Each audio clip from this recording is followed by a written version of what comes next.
Bienvenidos a Milenio Mercados en Perspectiva.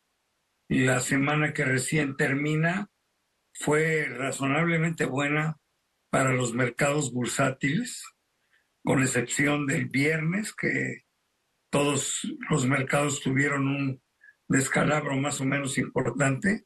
Sin embargo, los datos acumulados del año siguen siendo muy buenos, pero en la semana resalta que el Nikkei haya subido 4% para terminar el año con un 20.37 de rendimiento en yenes, el Shanghai Composite más 1.36 en la semana y está cerrando el año con 16.03, el Eurostock negativo en 1.41 para cerrar en 5.89 como rendimiento en el año en euros, el Dow una buena semana con más 1.47, 13.93 de rendimiento acumulado en dólares en lo que va del año.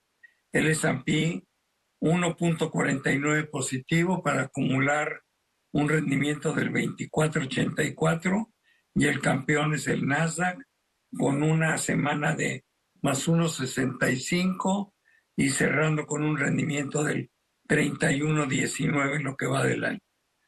Desafortunadamente, hay dos bolsas con resultados muy malos, sobre todo la mexicana, que aunque ganó 0.92 en esta, pierden el acumulado del año menos 13% y la otra con resultados muy malos es la bolsa brasileña. El dólar con respecto al peso, pues se deterioró un poquito de 20.07 que cerramos la semana pasada a niveles de 20.30 en esta, y el euro que había cerrado en 1.04 se mantiene sobre los dólares, se mantiene en el mismo nivel. El petróleo sube 1% para cerrar en $70.62 el WTI. En Estados Unidos empezamos el año con muchas dudas. No sabíamos qué iba a ser la economía norteamericana. Sin embargo, nos sorprendieron los datos muy buenos de esa economía en el primero y en el segundo trimestre. Al final, la economía norteamericana nos sorprende con un crecimiento arriba del 2.5%, que para una economía de ese tamaño resulta bastante bueno.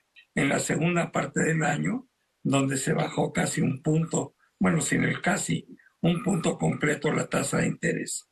Primero una baja de 50 puntos y luego dos bajas de un cuarto de punto. En la última reunión de la Reserva Federal se quedó claro que a lo mejor lo que iba a suceder en el 2025 es que viéramos dos bajas de un cuarto de punto, pero siempre esto dato dependiente, dependiendo de cómo vaya la economía y la inflación y el empleo, pues la Reserva Federal podrá tomar decisiones. Así podríamos ver una sola baja durante todo el año, como podríamos ver tres bajas durante el 2025. Ese rubro sigue muy abierto. Pero bueno, esto hizo que los mercados tuvieran como signo inequívoco una enorme volatilidad, aunque al final los índices en Estados Unidos, como acabo de platicar, están cerrando en máximos que no nos imaginábamos en el mes de enero. 31% el Nasdaq, 26% el Standard & Poor's, 14% casi el Dow Jones. Eran índices que no pensábamos que dieran esos rendimientos allá en los principios de enero de todavía el 2024. En México las cosas fueron distintas. Desde el inicio la economía empezó a mostrar cierta debilidad, sin embargo todo se mantuvo bastante bien, traía una inercia de un crecimiento bueno el año pasado de 3.2%, pero a lo largo del paso de los meses se fue deteriorando. Y luego las cosas empeoraron después de las elecciones, cuando gana Morena absolutamente todo y entonces se convierte en un gobierno sin contrapesos el que se establece a partir de septiembre, lo cual tampoco es del gusto de los mercados que no haya contrapesos. A esto hay que agregar todo el paquete de medidas y cambios constitucionales que le dejó de regalo el presidente López Obrador a la nueva presidenta y que no le han gustado a los mercados ni a los inversionistas, ni en México ni en el extranjero. Sobre todo me refiero a los cambios que se ejecutaron para modificar drásticamente la situación del Poder Judicial. La verdad que México ahí tiene todavía un problema que resolver y ese problema se ha reflejado en falta de inversión, en falta de creación de nuevos empleos, etcétera, etcétera. Con una perspectiva de un año que iba a ser mejor y al final no lo fue, porque vamos a acabar creciendo 1,5%, pero lo peor es que la expectativa para el año entrante pues es todavía menor a ello y posiblemente nos quedemos cortos y ni siquiera lleguemos al 1%. A esto hay que agregar las amenazas de una nueva administración en los Estados Unidos, que tiene cambios importantísimos para ellos, porque pueden ser políticas económicas inflacionarias las que imponga Trump, pero para México podrían ser terribles si nos cumple las amenazas de incrementar los aranceles, el hacer deportaciones masivas y el tratarnos francamente mal y en forma muy, muy agresiva. Entonces, bueno, todavía tenemos una gran incógnita. No sabemos qué va a hacer el señor Trump el 20 de enero que tome posesión, pero bueno, pues esas cosas no pintan bien para México. De cualquier manera, tenemos que tener cautela ante lo que puede ser el fenómeno Trump para la economía mexicana. Y con eso termino y le pediría sus comentarios al licenciado Gordillo. Gracias, Manolo. Feliz año a todos. Sí, efectivamente, creo que lo resumiste muy bien todo el año. Es un año de cambio de perspectivas muy rápido, cambió de un lado a otro, de negativo a positivo, de positivo a negativo e incierto. Aquí lo que está sucediendo ahora, ya estamos en un ciclo de bajas en la tasa de interés y bueno, lo que ha pasado es que ya la normalidad en la tasa que imaginábamos hace unos meses está en duda y que quizá la normalidad vaya a quedarse un poco más arriba.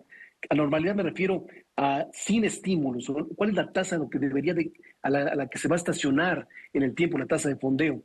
Y esta parece que puede ser arriba del 4%. Niveles que no veíamos en décadas, ¿no?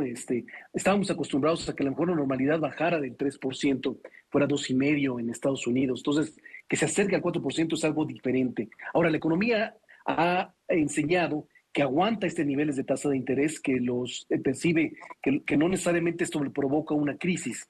Entonces, bueno, estamos en el mercado tratando de regular. La curva que antes era negativa, donde las tasas de largo plazo estaban por debajo de las de corto plazo, ya se revirtió en el último mes.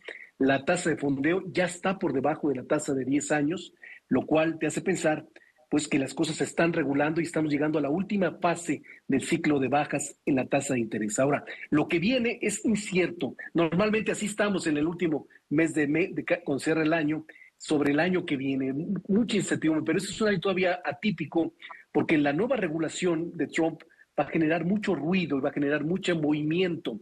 Las amenazas son suficientes para estar preocupados en el tema económico, comercial para México, para el mundo en general. Pero también, pero las cosas no se quedan cruzadas de brazos, generan movimientos, generan negociaciones y no necesariamente terminan en mal puerto. El Inter va a ser de mucho movimiento, de mucha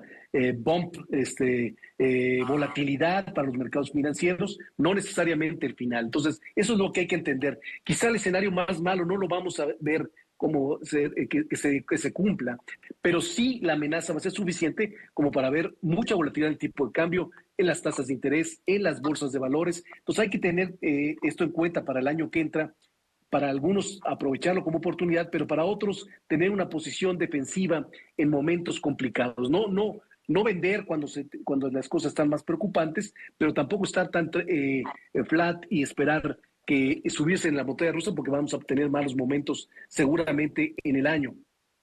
Entonces, para Estados Unidos no necesariamente es mala noticia y las bolsas lo que tenemos que estar muy atentos es a sus complementos fundamentales, a sus utilidades, a los reportes trimestrales van a tener mucha importancia para el próximo año. En el caso de México, bueno, decíamos, no necesariamente es el peor de los escenarios, pero vamos a estar muy atentos a la defensa, cuál es la posición del gobierno mexicano, qué tan rápido reaccione a las amenazas, a las imposiciones de Donald Trump, qué tan flexible es, eso va a significar qué tanto pueda durar los aranceles o alguna otra medida que nos haga en contra.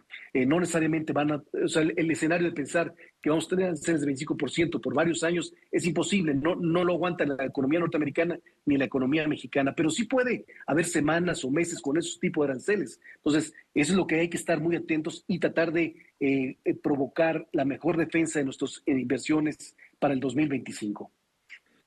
Yo creo que son muy buenos tus comentarios. Vamos a tener economías funcionando en forma muy distinta. Yo creo que la perspectiva económica en Estados Unidos es razonablemente buena, con todo y que Trump verdaderamente es un chivo en cristalería, ¿no? Pero para México la perspectiva, pues hay que ser mucho más conservadores en cuanto a lo que esperamos y mucho más defensivos, como bien lo dices, ¿no? Tenemos más que nunca que estar unidos los mexicanos, sector público y sector privado, para hacer frente a las amenazas y también para aprovechar las oportunidades que seguramente habrá con un Trump en el gobierno de ese gran país, ¿no? Entonces, pues es lo que tenemos. Se nos acabó el tiempo muy rápido.